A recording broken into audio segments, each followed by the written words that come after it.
देखिए, जब हम इंटरनेशनल बिज़नेस या ग्लोबल बिज़नेस का ज़िक्र करेंगे तो इनके अंदर जो मल्टीनेशनल कंपनीज़ हैं उनका रोल बहुत अहम होता है।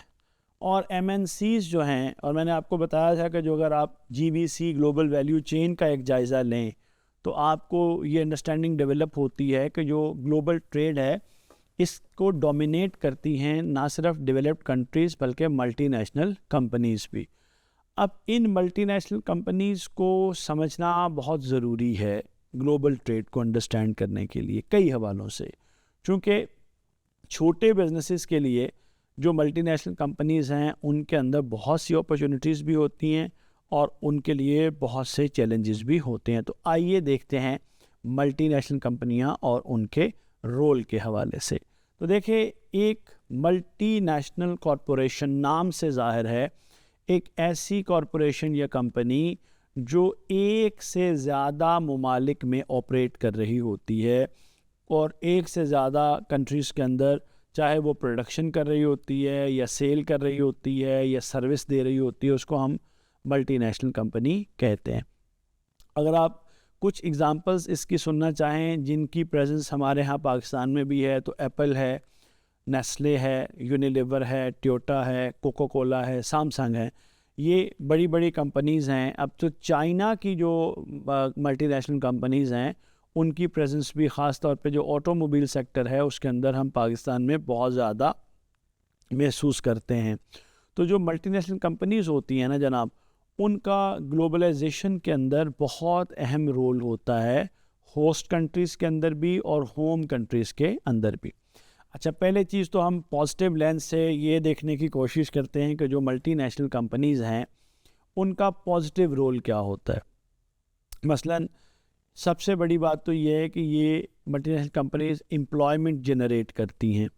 हम अपने मुल्क में भी देखते हैं तो जो एमएनसीज़ की वजह से जो उनकी अगर प्रोडक्शन सेटअप्स हैं या सर्विस सेटअप्स हैं या सेल सेटअप्स हैं तो ज़ाहिर है उससे एम्प्लॉयमेंट जनरेट होती है उससे, और बहुत अच्छी और सोफिस्टिकेटेड एम्प्लॉयमेंट जनरेट हो। अगर अभी भी आप देखें तो वतनी अजीज़ के अंदर प्राइवेट सेक्टर में जो सबसे अच्छी अपने एम्प्लॉयमेंट अपॉर्चुनिटीज़ हैं वो आपको एमएनसीज़ ही ऑफ़र कर रही होती हैं। टेक्नोलॉजी ट्रांसफ़र, एमएनसीज़ जहाँ जाती हैं वहाँ पर ज़ाहिर है लोगों के साथ वो काम करती हैं। जब वो वहाँ से निकलती हैं तो वहाँ पर टेक्नोलॉजी ट्रांसफ़र करती हैं। चाइना की जितनी भी लर्निंग है ये मैं आपको इंशाल्लाह बताऊँगा वो एमएनसीज़ के साथ काम करने से आई है। इसी तरह स्किल डेवलपमेंट है, जब आप एमएनसीज़ के साथ काम करते हैं तो आपकी स्किल भी बहुत अच्छी डेवलप होती है। हम अपनी जब सेक्टर्स को डिस्कस कर रहे होंगे ना, मैं आपके साथ सियालकोट में स्पोर्ट्स गुड्स इंडस्ट्री है, सर्जिकल इंडस्ट्री है, इसका ज़िक्र करूँगा तो मैं आपको बताऊँगा कि हमारे अपने लोगों ने जो बिज़नेसेस हैं उन्होंने कितना सीखा एमएनसीज़ के साथ एज अ वेंडर काम करके, एज अ सब कॉन्ट्रैक्टर काम करके। अच्छा, इसी तरह से इकोनॉमिक ग्रोथ जो है उसमें ज़ाहिर है ये इंजन ऑफ द इकोनॉमीज़ के तौर पर काम करती हैं, और इनमें कुछ एमएनसीज़ तो ऐसी हैं जिनके बजट एक छोटे डेवलपिंग कंट्रीज से भी ज़्यादा होते हैं, तो ये इकोनॉमिक ग्रोथ में भी बहुत रोल प्ले करते हैं। फिर ग्लोबल जो मार्केट एक्सेस है उसमें इनका रोल बहुत ज़्यादा होता है। जीवीसी की अगर आप बात करें ना, ग्लोबल वैल्यू चेन की, तो उसके अंदर आप देखते हैं कि जो डेवलपिंग और डेवलप्ड कंट्रीज़ हैं वो आपस में बिल्कुल एक चेन की तरह जुड़े हुए हैं। कहीं पर रॉ मटेरियल डेवलपिंग कंट्रीज़ से आ रहा है, प्रोडक्शन डेवलप्ड कंट्रीज़ में हो रही है, कहीं पर design and brand developed countries से आ रहा है, प्रोडक्शन और सोर्सिंग सारी डेवलपिंग कंट्रीज़ से हो रही है। तो ये एमएनसीज़ हैं, इनकी वजह से एक ग्लोबल मार्केट एक्सेस जो है वो भी पॉसिबल होती है। बेटर क्वालिटी एंड वैरायटी, ये तो मैं बहुत अप्रिशिएट करूँगा एमएनसीज़ को कि इनकी वजह से बहुत ज़्यादा इनके हायर क्वालिटी स्टैंडर्ड्स की वजह से जो प्रोडक्ट्स की क्वालिटीज़ भी बेहतर होती हैं। अभी भी आप देख लें, ये बात मैं थोड़े दुख से भी कह रहा हूँ कि अभी भी आप देख लें तो जो एमएनसीज़ की प्रोडक्ट्स हैं उनकी क्वालिटी हमारी लोकल प्रोडक्ट से बहुत बेहतर होती हैं। इसमें हमारे लिए एक अपॉर्चुनिटी भी है, एक लेसन भी है कि हम भी उनके साथ काम करके या उनको देख के अपनी क्वालिटी को अपलिफ्ट करें। इसी तरह इंफ्रास्ट्रक्चर इम्प्रूवमेंट है। एमएनसीज़ जब काम करती हैं ना तो अजीज़ान मन, उससे आपका जो इंफ्रास्ट्रक्चर है आपकी जो ओवरऑल रोड्स हैं, बाकी इंफ्रास्ट्रक्चर्स हैं, आपका टेक्नोलॉजी इंफ्रास्ट्रक्चर है, उसमें काफ़ी सारी बेहतरी आती है।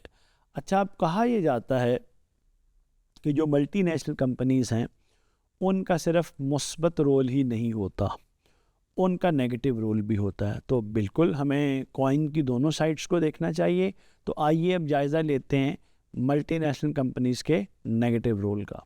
तो जो MNCs है ना अजीज़ान मन, उनमें एक कहा जाता है कि एक्सप्लॉयटेशन ऑफ लेबर एक इशू है, कि इससे जो लेबर है उसकी एक्सप्लॉयटेशन होती है। MNCs जो हैं वो जो आपकी डेवलपिंग कंट्रीज़ हैं उनमें लेबर को वो राइट्स नहीं देती जो कि लेबर का एक्चुअली राइट बनता है या उसका राइट होता है।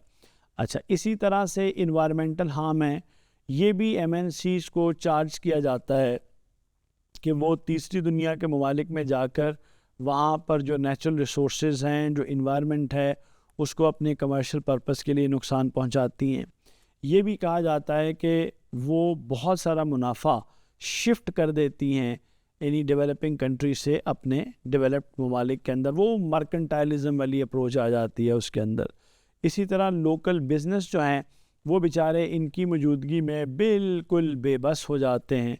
अच्छा, इसी तरह से कहा जाता है कि कल्चरल एरोजन, जहाँ पर मल्टीनेशनल कंपनीज़ आती हैं वहाँ पर वो आपके कल्चर को भी, तो ये बात दुरुस्त है ना।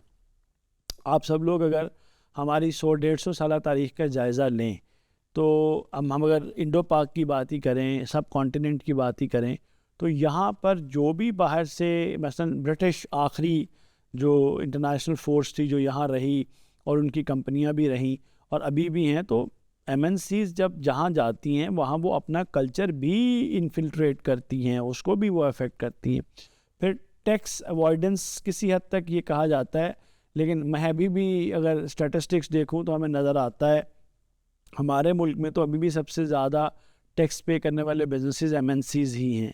फिर ये पॉलिटिकल इन्फ्लुएंस भी बहुत ज़्यादा इस्तेमाल करती हैं। तो ये कहा जाता है कि MNCs जो हैं वो अपने इकनॉमिक वॉल्यूम की वजह से पॉलिटिकल इन्फ्लुएंस भी जो है वो वहाँ इस्तेमाल करती हैं और फिर अपनी मर्ज़ी के वहाँ डेवलपिंग कंट्रीज़ के पॉलिटिकल जो सेटअप है उससे अपनी मर्ज़ी के फ़ैसले भी करवाती हैं। अच्छा, अब पाकिस्तान के अंदर अगर आप देखें तो बड़ी बड़ी कंपनियां जो MNCs काम कर रही हैं उसमें नेस्ले है, आपके बहुत सारी डेयरी की आइटम्स हैं, आपके बेवरेजेस हैं वो यहाँ से बनते हैं। यूनिलीवर, आपके हर घर में तकरीबन प्रॉक्टर गैमल एंड यूनिलीवर की प्रोडक्ट्स इस्तेमाल हो रही हैं, शैम्पू क्या, साबन क्या। इसी तरह पेप्सी है, कोक है, फिर सुजुकी है, टोयोटा है, होंडा है। अब तो चाइना के बहुत सारी जो मसलन हेवल इस वक्त बहुत ज़्यादा इन आइटम है जो अपनी ग्रेट वॉल कंपनी GWC के नाम से कंपनी है which is producing this product. इसी तरह और काफ़ी सारी चीज़ें भी हैं। अच्छा, अब एक सवाल ये पैदा होता है कि इन MNC के जो इफ़ेक्ट्स होते हैं, इम्पेक्ट होता है, इसको बैलेंस किस तरह से किया जा सकता है। तो देखिए, इसको ज़ाहिर है कि MNCs की जो अहमियत है उससे इनकार तो नहीं किया जा सकता। इसको बैलेंस आउट करने के लिए आपको लेबर लॉज बेहतर बनाने चाहिए और क्लियर बनाने चाहिए ताकि कोई इसको एक्सप्लॉइट ना कर सके। इसी तरह इन्वायरमेंटल स्टैंडर्ड्स जो हैं उनके ऊपर कॉम्प्रोमाइज़ नहीं करना चाहिए। फेयर टैक्सेशन को इंश्योर करना चाहिए। फिर लोकल बिजनेसेस जो हैं उनको सपोर्ट करना चाहिए। बल्कि इस तरह से MNCs के साथ आपको मुआहदे वर्कआउट करने चाहिए कि वो लोकल बिजनेसेस को भी डेवलप करें। इसी तरह जो टेक पार्टनरशिप्स हैं उनको इनकरेज करना चाहिए। तो मेरा ख़्याल है कि अगर इन सारी चीज़ों को सामने रखा जाए तो MNCs के वजूद से बहुत ज़्यादा फ़ायदा उठाया जा सकता है। शुक्रिया।